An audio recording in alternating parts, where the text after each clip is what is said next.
జై శ్రీరామ్ ఫ్రెండ్స్.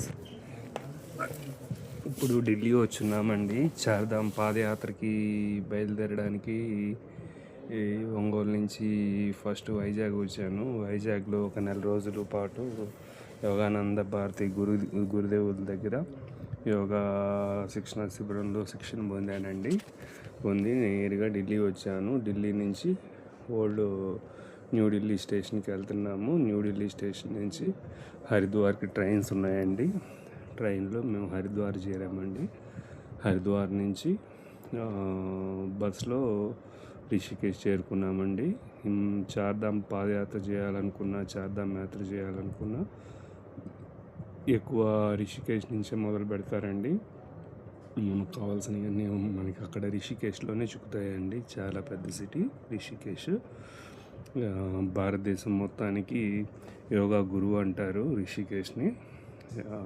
చాలా బాగుందండి రైల్వే స్టేషను. ఇక్కడి నుంచి చిన్నగా బయలుదేరానండి. హరిద్వార్లోకి ఎంట్రీ అయిపోయాము.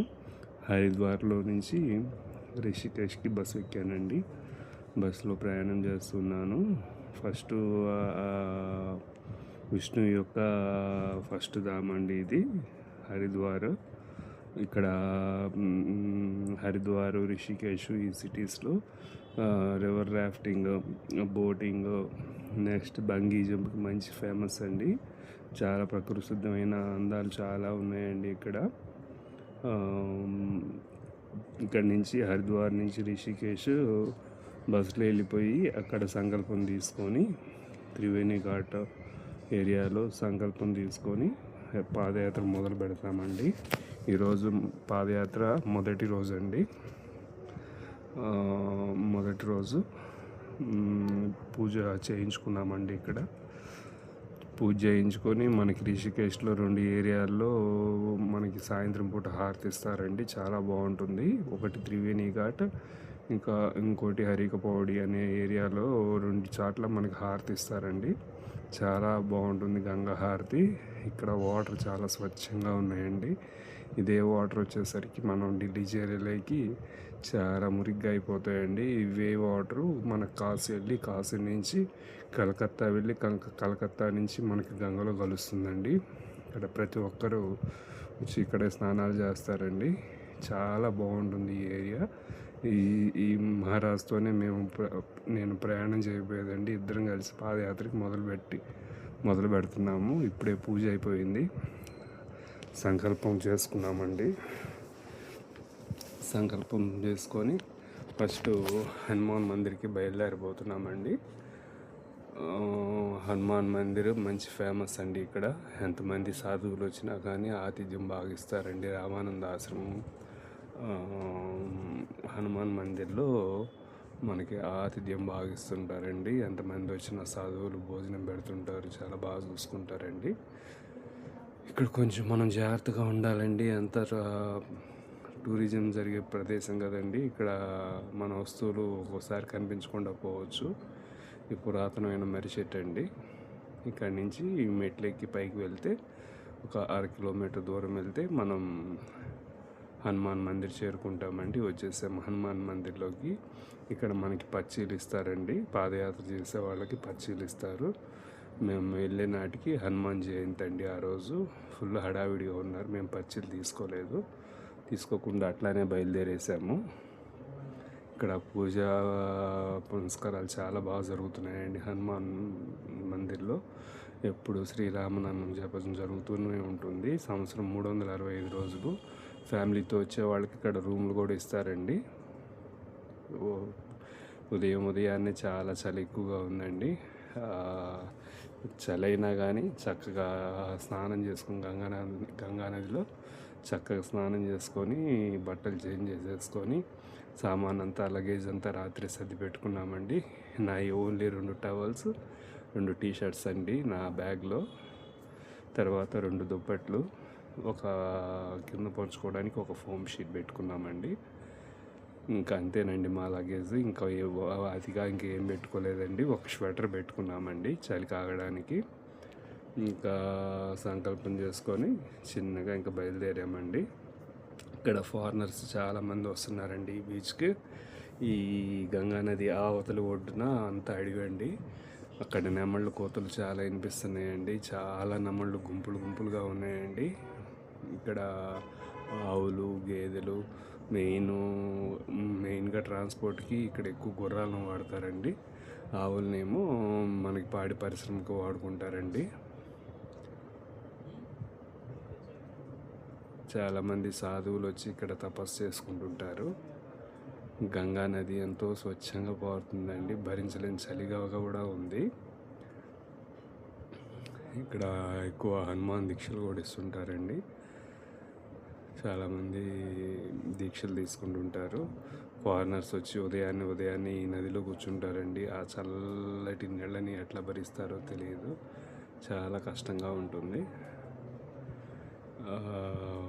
ఈ హిమానదాల నుంచి జాలువారిన సెలయేళ్ళు, జలపాతాలు మొత్తం వచ్చేసరికి అనేక నదులు సంగమాలు కలుసుకుంటా భగీరథి నది, అలకనంద నది, సరస్వతి నది, మందాకిని నది, ఇట్లా అన్ని నదులు సంగమాలు కలుసుకుంటూ హరిద్వార్లో లాస్ట్కి ఇట్లా గంగగా రూపొందుతుందండి. యమునా నది, భగీరథి నది, ఇట్లా అన్ని సంగమాలు కలుసుకొని హరిద్వార్లోకి వచ్చేదికి గంగా నదిగా మారి ఒక నదిగా పారుతూ ఉంటుందండి. ఇక్కడికి ప్రపంచం 4 మూలల నుంచి ఇక్కడికి ఎంతోమంది వస్తుంటారండి. ఇక్కడ వచ్చేసి మెయిన్ ఇటు చూసినా కానీ ఎక్కువగా ఈ బయట నుంచి వచ్చిన వాళ్ళే ఎక్కువగా ఉన్నారు. ఇక్కడ బాగా ఆశ్రమాలు చాలా ఎక్కువగా ఉన్నాయండి. ఇక్కడ ఇసుకని చాలామంది ట్రాన్స్పోర్ట్కి యూజ్ చేసుకుంటున్నారండి. అంటే ట్రాన్స్పోర్ట్ కంటే కన్స్ట్రక్షన్స్కి యూజ్ చేసుకుంటున్నారు. ఈ ఇసుకని తీసుకెళ్ళి గుర్రాలకి అటుపక్క సంచులు ఇటుపక్క సంచులు వేసి ట్రాన్స్పోర్ట్కి గుర్రాలను వాడుతున్నారండి. 2 ఎద్దులు ఆట ఆడుకుంటున్నాయి. ఫ్రెండ్స్ లాగుంది, కొట్టుకోవట్లేదు, ఆట ఆడుకుంటున్నాయి. ఉదయాన్నే ఆహ్లాదకరమైన వాతావరణంలో ఒంటరిగా కూర్చుంటే గంగా నది ఒడ్డున అసలు లేకబుద్ధి కావట్లేదండి. అంతసేపు అయినా కానీ అక్కడే కూర్చోబుద్ధి అవుతుంది.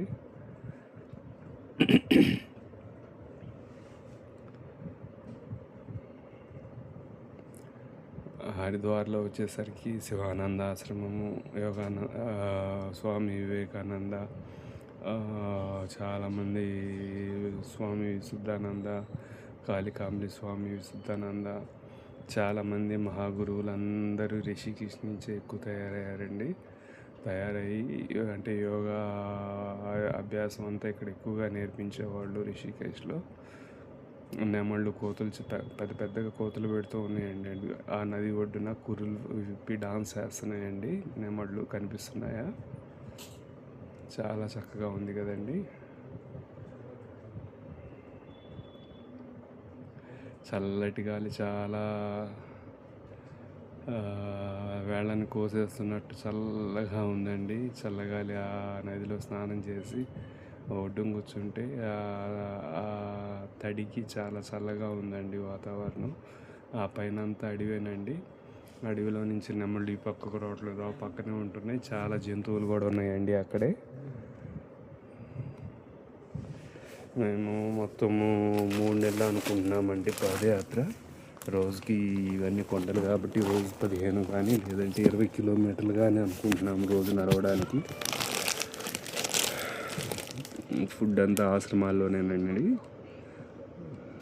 ఎక్కడ ఆశ్రమాలు చిక్కితే అక్కడ, లేదంటే చెట్ల కింద, లేదంటే ఎవరైనా షాపు ఓనర్స్ని అడిగి బయట పనుకోవడానికి ట్రై చేస్తామండి.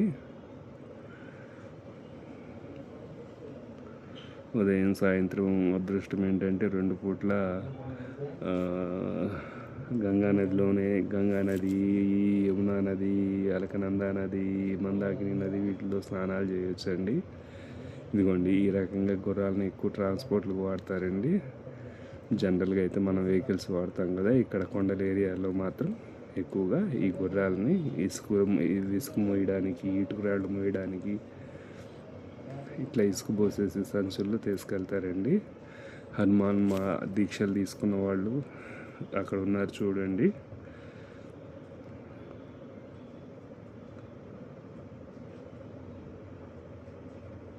మనకి కేదార్నాథ్, బద్రీనాథ్ లాంటి ఏరియాల్లో వీటి ద్వారానే అంటే జనాలు ప్రయాణం చేయడానికి కూడా ఈ గుర్రాలనే వాడతారండి.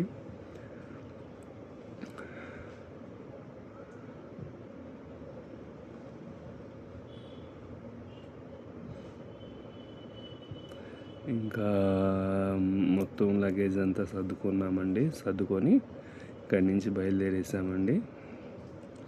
ఫోము, 2 దుప్పట్లు, స్వెటరు, వీటిని లగేజ్ తీసుకొని బయలుదేరేసామండి. మా మహారాజు ఎందుకు వీడియోలు తీయటం అంటున్నారు, కానీ అప్పటి జ్ఞాపకాలు మాత్రం రావు కదండి.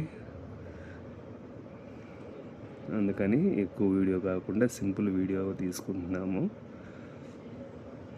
ఇప్పుడు ఇక్కడ వచ్చేసరికి కర్ణప్రయాగ వెళ్ళే దారండి.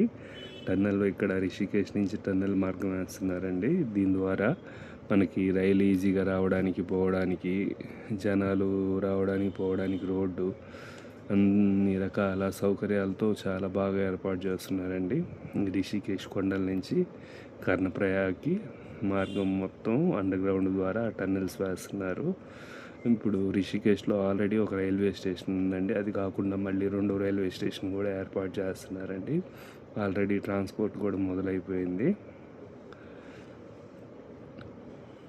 ఇక్కడ ఈ పక్కనున్న రోడ్డుకి ఈ పక్కనున్న స్థలంలో చాలా స్థలాన్ని వదిలిపెట్టేశారండి.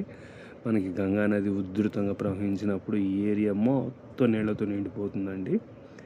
ఇప్పుడు ప్రస్తుతానికి రిషికేశ్లో కూడా బాగా గ్యాస్ షార్టేజ్ బాగుందండి. గ్యాస్ షార్టేజ్ ఉండేలేకి చాలామంది జనాలు ఇక్కడికి వచ్చేసి కట్టెలు, ఈ వర్షానికి వరదల్లో కొట్టుకొచ్చిన చాలా చెట్లు, పెద్ద పెద్ద మానులు పడిపోయి ఉన్నాయండి. ఈ కింద మానుల్ని అవన్నీ తీసుకొని పోవడానికి వస్తున్నారండి. ఇక్కడ ఎటు చూసినా కానీ కరివేపాకు చెట్లు అధికంగా ఉన్నాయండి. ఇదేనండి 2వ రైల్వే స్టేషను. స్టార్ట్ అయింది కానీ ప్రస్తుతానికి చాలా తక్కువ ట్రైన్స్ వస్తున్నాయి. దీన్ని ఇంకా బాగా డెవలప్ చేస్తున్నారండి. ఇంకా ట్రాక్స్ పెంచుతున్నారు. ఇది ఇంకొక 2-3 సంవత్సరాలు ఇంకా చాలా మంచిగా మనకి ఉపయోగంలోకి వస్తుంది. ఇది కూడా రిషికేశ్ కూడా, లేకుంటే మనకి విపరీతంగా ట్రాఫిక్ ఎక్కువ అవుతుందండి. రానున్న కొద్ది రోజుల్లో అన్ని రకాల ఏర్పాట్లు చేస్తారండి. ఇటువైపు హెవీ వెహికల్స్, మామూలు వెహికల్స్ వెళ్ళడానికి దారులు చాలా మంచిగా ఏర్పాటు చేశారండి ట్రాన్స్పోర్ట్కి.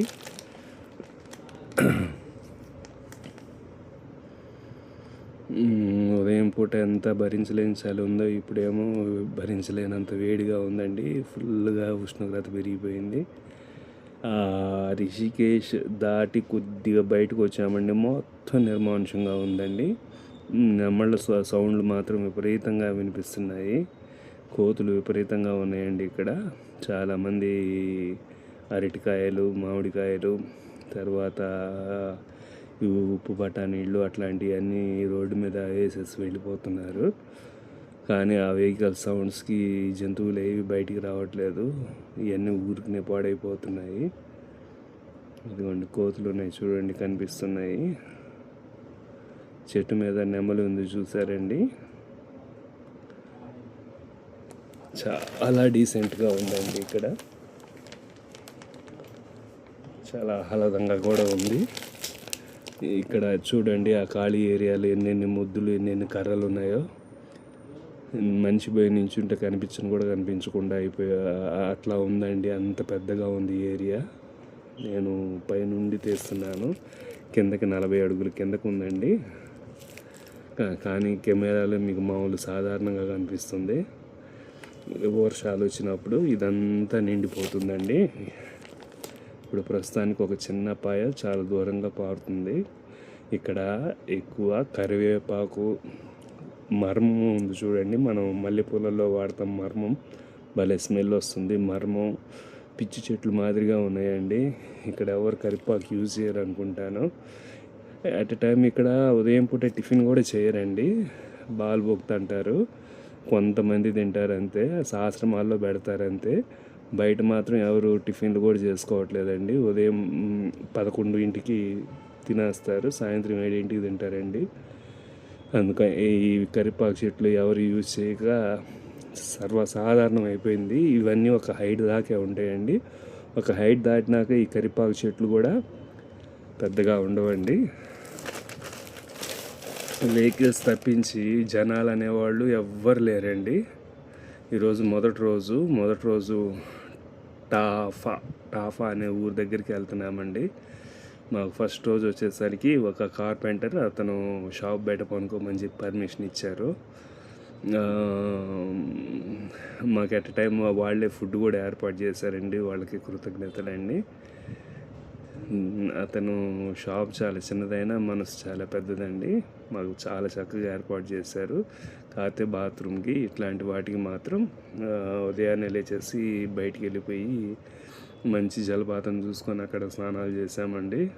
ఫస్ట్ రోజు టాఫా అనే ఊరు దగ్గర మాత్రం స్టే చేసామండి. ఇక్కడ చూద్దామన్నా బయట విడిగా మనుషులు కనబట్టలేదండి, ఓన్లీ వెహికల్స్. ఈ వెహికల్స్ కూడా ఒక 5 రోజుల నుంచి స్టార్ట్ అయినాయండి. అంతకుముందు ఈ వెహికల్స్ కూడా అంత తిరిగినాయి లేదు. సంవత్సరంలో 6 నెలలు మాత్రమే మనకి యాత్ర ఉంటుంది. మేము వచ్చేసరికి ఏప్రిల్ 2వ తారీఖు బయలుదేరామండి. మనకి వచ్చేసరికి యమునోత్రి ఏప్రిల్ 12వ తారీఖు స్టార్ట్ అవుతుంది. ముందుగానే బయలుదేరుతున్నాం, పాదయాత్ర కదండి, ఎన్ని రోజులు పడుతుందో తెలియదు. అందుకని చెప్పి ముందుగానే బయలుదేరామండి. తర్వాత పంటలు కూడా వేసినారండి మంచి మంచి. డెహ్రాడూన్ అండి